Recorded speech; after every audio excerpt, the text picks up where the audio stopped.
If your Xfinity box is blinking green and orange, it indicates a signal or provisioning problem. A green blink usually means a weak or lost cable signal. An orange blink signifies a provisioning issue, where the box isn't properly authenticated with Xfinity's servers. This prevents access to channels. The first thing you should do is make sure your cable is securely connected. Signal integrity is crucial. Splitters, loose cables, or old wiring can cause signal drops. After checking connections, try power cycling the box by unplugging it for 30 seconds and plugging it back in. This often resolves temporary glitches.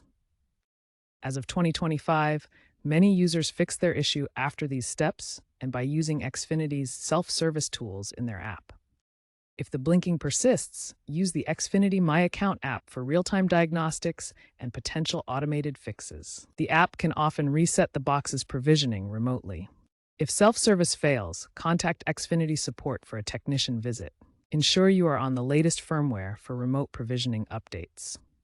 Replace outdated or faulty splitters, as 80% of issues are due to user-side cable problems. While Xfinity invests in AI-driven diagnostics, outages can exacerbate problems requiring more troubleshooting.